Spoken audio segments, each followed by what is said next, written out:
At what point do we see beyond the illusion and into truth? Do we wait until it hurts bad enough? Until crises are impactful enough? When will we realize that with a gentle leap we can rise into the sky? That we can disengage from the stories, the dramas, and the fears? That we may witness with clarity, with compassion, and with love. Welcome. You have entered the realm of 1111 Talk Radio. Your host is Simran. It's time to discover your own language with the universe. Empower yourself, broaden your mind, open your heart, and discover who you are. Now, here's your host, Simran. I've been thinking about moving beyond the illusions. That can be a challenging thing to do when there's so much in front of us, all around us, blaring at us, screaming at us. And yet, aren't those the invitations to quiet down, to disengage from the noise, to turn away from the chaos, and ask, is this really true? Is this real? Is this where I want to put my time, my energy, my presence, my power? What does it truly mean to see from the soul? To see from the soul is to rise above the narrow confines of the mind, the ego, and the personality. It's to witness life with a sense of detachment, not indifference, but a loving spaciousness that allows us to observe without being entangled. Right now, I imagine destruction, chaos, war are on people's minds. And in my own soul exploration, what I discovered, as I wrote in my second book of my trilogy, Being the 7 Illusions That Derail Personal Power, Purpose, and Peace, in which war is one of the illusions, is that war is simply a reflection of the war going on inside of ourselves. That self that is caught up in time and money and hierarchy and power, in identity. That war is the disconnect where we're fighting ourselves, and so we fight the world. And when you get 8 billion people fighting themselves, you're going to see a lot of war in the world. But we can change that. One person can make a difference, and every one empowers that difference to ripple out in a powerful way. You see, the soul's perspective is timeless. It's not bound by the ticking of the clock, the demands of the day, or the fleeting dramas of the moment.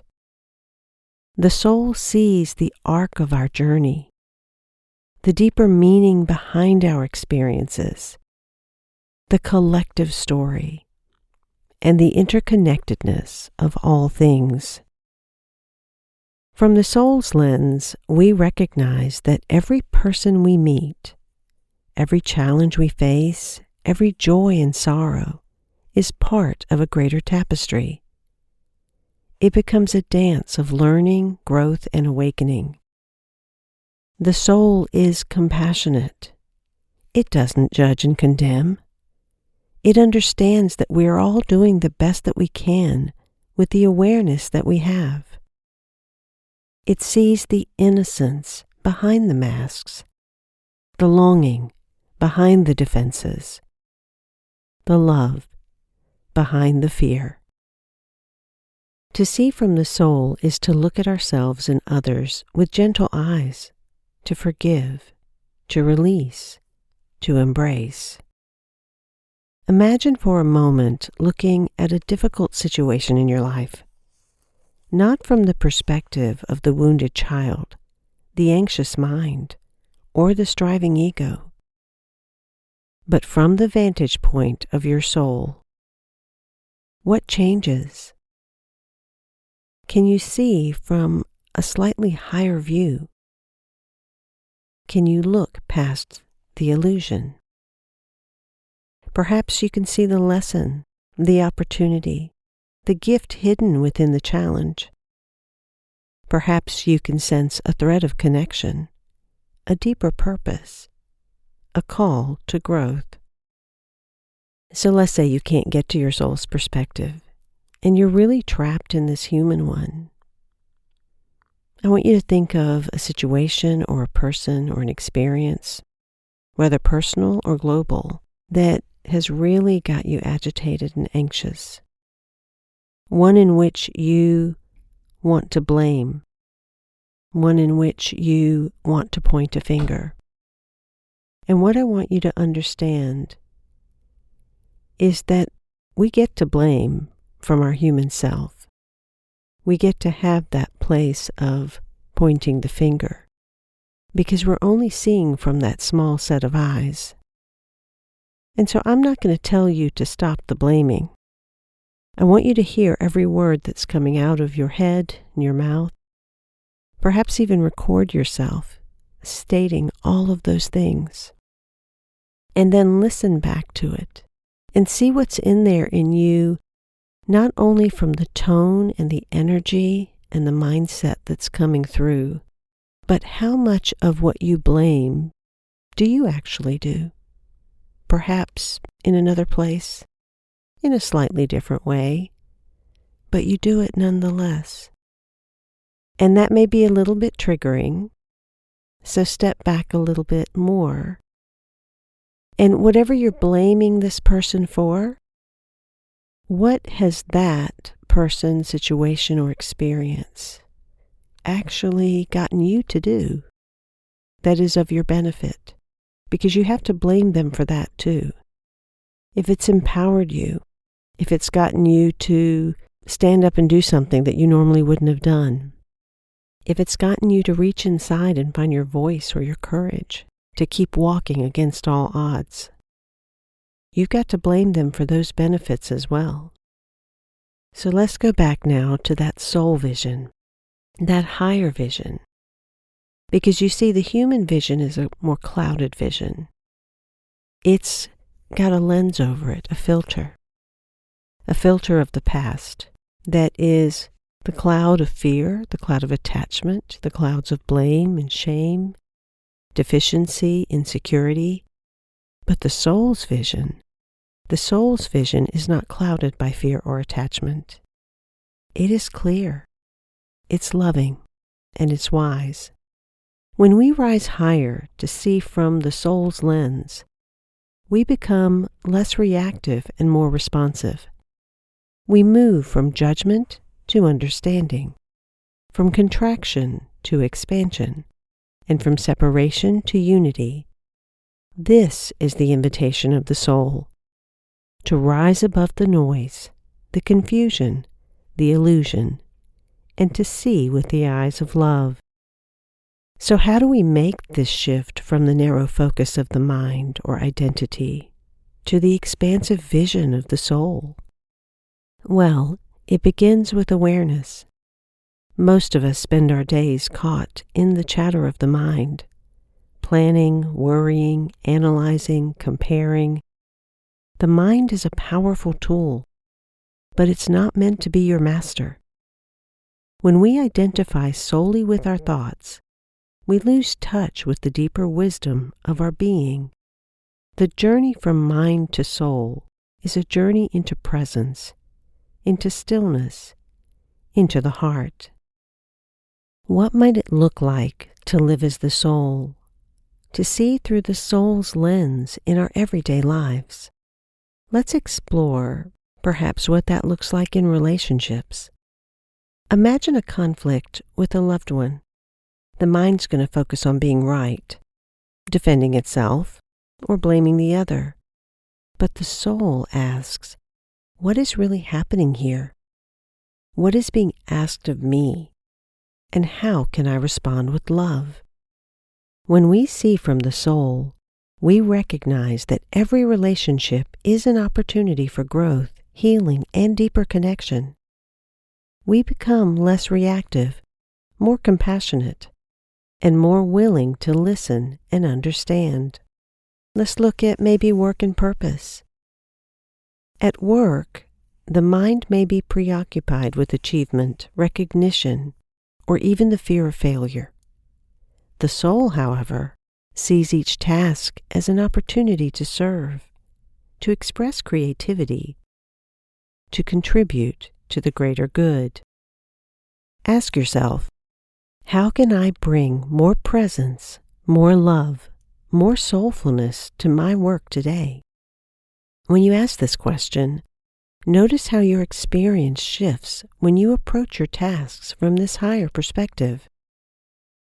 If we look at things regarding self-perception, the mind is often critical, comparing, judging, doubting, but the soul sees your inherent worth, your unique gifts, and your sacred journey. What if you practiced looking at yourself through the eyes of your soul, seeing your beauty, your resilience, your light? And what if you practiced looking at others in the same way? You know, I've always written about signs, symbols, and synchronicities, and I mentor many individuals on understanding their own conversations with the universe. When we live as the soul, we become attuned to the subtle signs and synchronicities that guide our path. A chance encounter, a meaningful dream, a song on the radio, a sudden inspiration. These are the breadcrumbs the soul leaves for us. Pay attention to these nudges, these prompts, these tappings of spirit. Trust that you are being guided, supported, and loved. There was a time when I faced a difficult decision, one that my mind could not resolve. I weighed the pros and cons, looked at it from every angle, sought advice outside of myself, but clarity eluded me. And then one day I sat in silence. I placed my hand on my heart, and I asked myself, what does my soul want? In the stillness, I felt a wave of peace and a quiet knowing. The answer wasn't necessarily logical, but it felt true. It wasn't necessarily a sentence or an idea that was really, really clear. But there was a feeling that I just had to put one foot in front of the other, and the way would be made clear. When I followed that guidance, doors began to open, and synchronicities appeared, and then my path unfolded with grace. This is the magic and mystery of living as the soul, particularly when we allow ourselves to follow the soul's compass. When we trust the deeper wisdom within, life becomes an adventure, a dance of co-creation with the divine. I've opened up my one-to-one mentoring again, and I really enjoy working individually with people. It's quite intimate. I'm able to hold their vision with them. I'm able to see through their illusions and point them in the right direction so that they begin to have the insights around those things too. If you're looking for some additional support and guidance, and you really want to dive into the subtle, then there are quite a few options on my website at iamsimran.com that have to do with shadow work or manifestation if you want a more focused approach on a particular thing, as well as individual sessions around deciphering signs, symbols, and synchronicities, gaining a better understanding of how the universe is speaking to you, your particular dialect.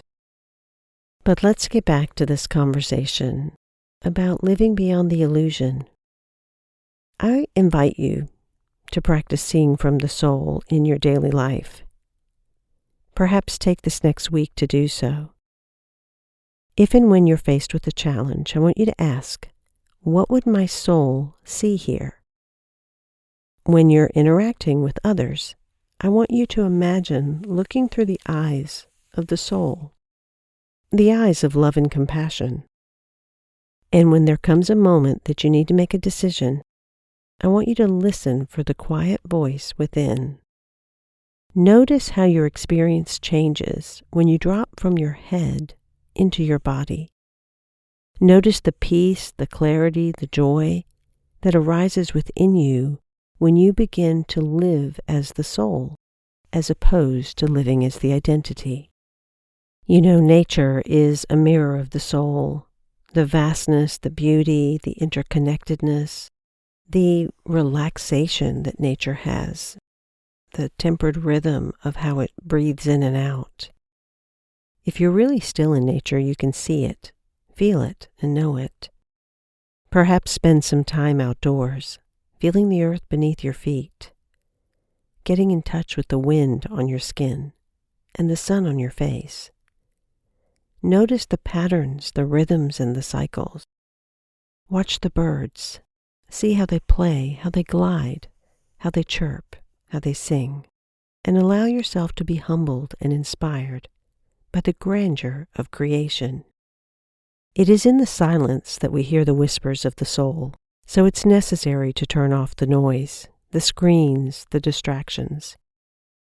It's important to sit quietly, with your eyes closed, and simply listen. What arises in the stillness?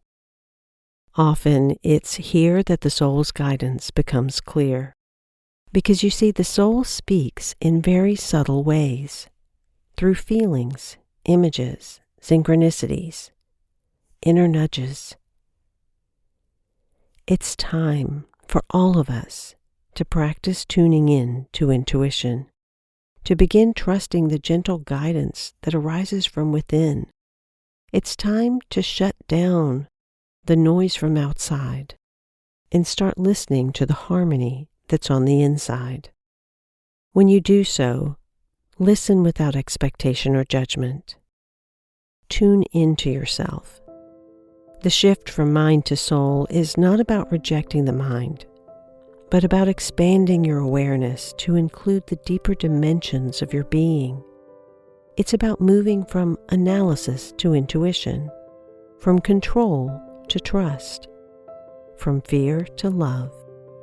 That is how you're going to begin to see yourself, how you will be able to see others, and the new eyes in which to see this world. Now more than ever, the world needs us to hold a different vision, to see it in a different way. Beyond the illusion of what we see with our eyes, we need to hold a vision that's clear and pure, one that is filled with love and compassion. This is not denial. It's not sticking your head in the sand. It's being both and. It's acceptance, and it's an understanding of who and what you truly are. Do join my Substack. My publication is Beyond the Illusion, and you can find it at iamsimran1111.substack.com. That link is in the bio description. You'll actually receive all of the 1111 magazine issues on audio as part of that, in addition to the weekly prompt, inquiry, contemplation, and meditation that I provide to all of the subscribers on the annual membership. Thank you so much for spending time. Until next week, in love, of love, with love, and as love, be well.